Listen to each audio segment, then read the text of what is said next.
I don't want to age myself too much with the story, but let's just say that I was around on the internet in the time of the forums and bulletin board systems. Wild times back then, but let me tell you one thing.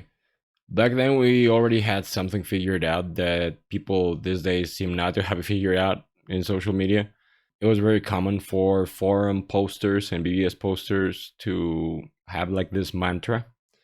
The mantra is do not feed the troll. It applies as well today as it did back then.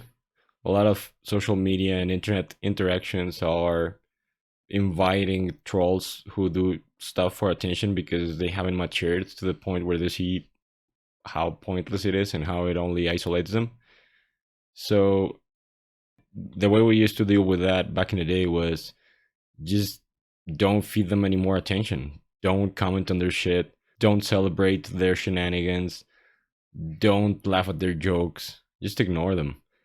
It's very effective because most of the times that's what a troll wants to do. They just want attention.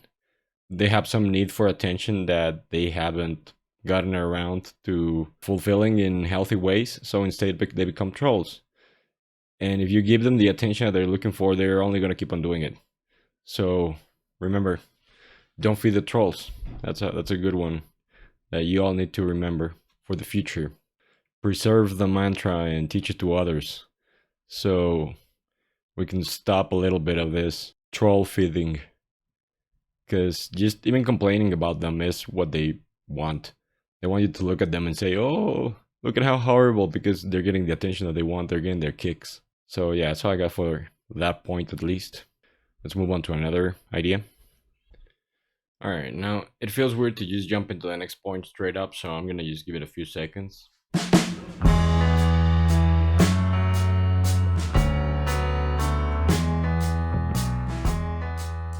think that's enough. Hey, this following segment is not for the professional investor or the expert investor. So just keep that in mind. You guys already know far more than what I'm gonna cover here. This video is for somebody who isn't entirely familiar with how the stock market works, and in general, it's for somebody who doesn't get too involved with the market. In this video, I'm going to explain why stocks don't just go up indefinitely and how more or less like the mindset of the people who are investing and why the fluctuations are normal.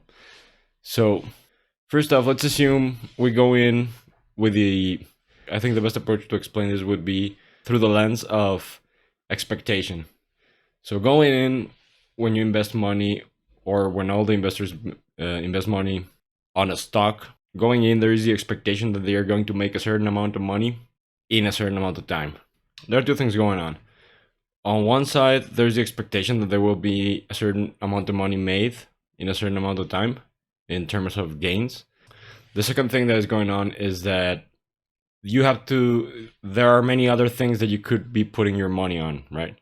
So when an investor puts money on something, it's because they decide that this is the most likely thing that is going to make the most amount of money in a reasonable amount of time.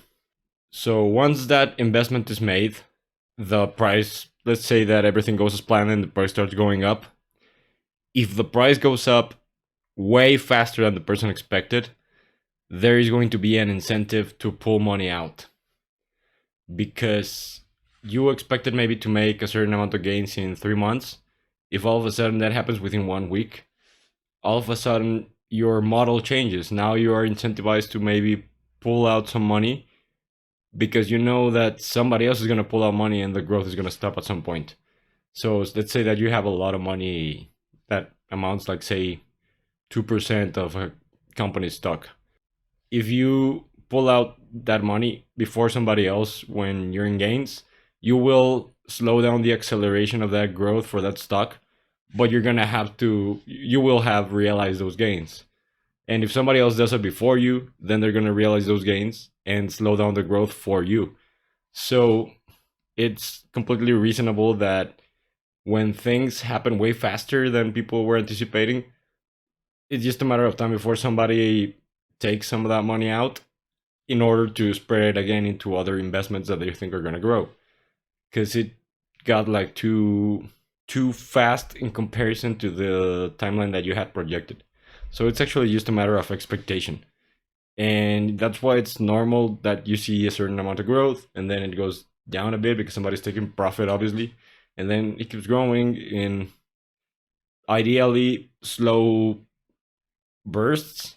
That's the most healthy thing that you can see in a stock. If you see an accelerated growth from one day to the other, that's extremely dangerous because it's inviting what I just described. Somebody's gonna take some money off of the top and be like, okay, this is enough to incentivize me to take some gains. So yeah, that's my take on it. And if you're not a professional investor, you're not sure of why stocks don't just go up forever. That's why. Well, I think that's all I got for this one. Follow me on Twitter. Leave me a comment if you have any thoughts on any of the stuff that I talked about. And feel free to leave a like. See you in the next one.